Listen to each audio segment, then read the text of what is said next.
we started with this opening image of nuzzling, and I remember sitting next to Hannah in, in this tiny studio and starting to work and feeling so strange in my own body, yet so comfortable in my own body, because I was seated, so I wasn't moving my legs, but I felt like I could still express with my torso. And so this opening image of the woman or me just sort of sitting there, and then this idea of attempting that there's something comfortable here, and then having this image of waking up from it, almost like false alarm. And the false alarm happens a couple of times, and the piece builds the way that sort of an injury or a traumatic thing happens, that suddenly you're just like going along, everything is wonderful, and then like kaboom, you take like a hard right and everything is different.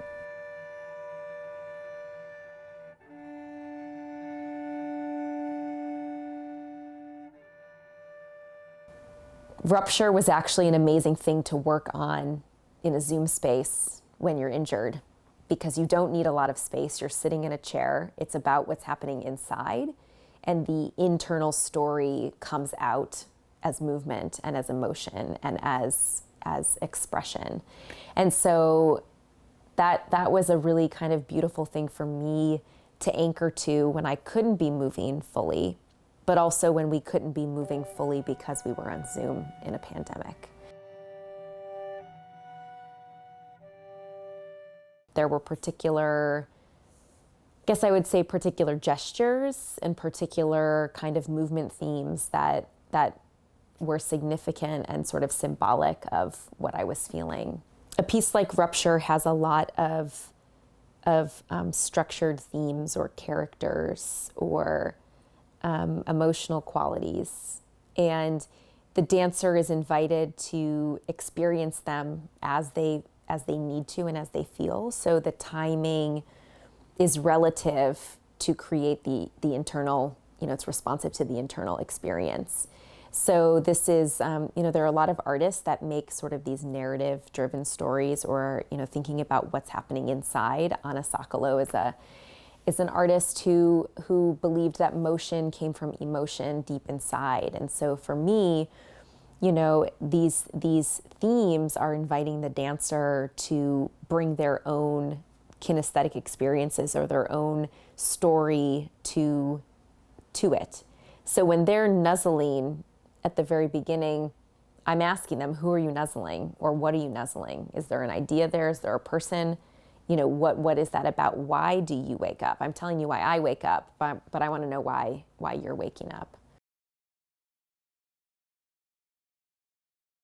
It's really about an internal story. It's about a journey that the performer has to take, right? So it's me plugging in and signing on to have an emotional trajectory, and I have to let that happen as it wants to. I have to let it evolve. So if I'm not ready, I just sit and I wait if I'm not ready. So I have to be thinking about, when that blade comes to my throat and I'm I have all this pensive energy and I'm about to fall off the cliff, and I have to just, the car's balancing.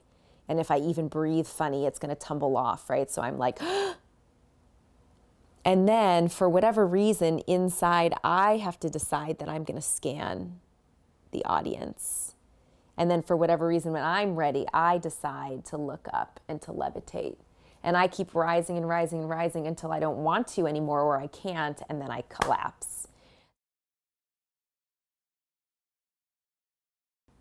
What I'm asking dancers to do is to go inside and to personalize and to make the dance their own. And a lot of artists have done this. Martha Graham and, a lot of early modern dance artists have invited performers and really kind of demanded and requested that they embody the movement and that they have a transformative experience from the inside.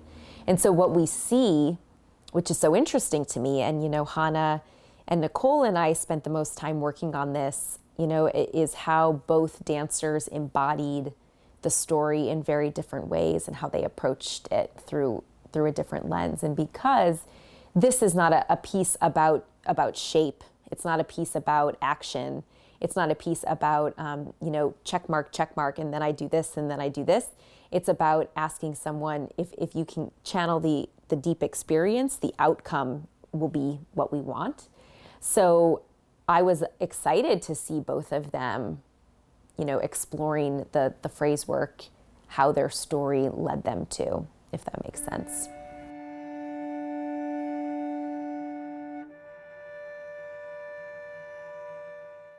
This is sort of a whole different leg of choreography that I create.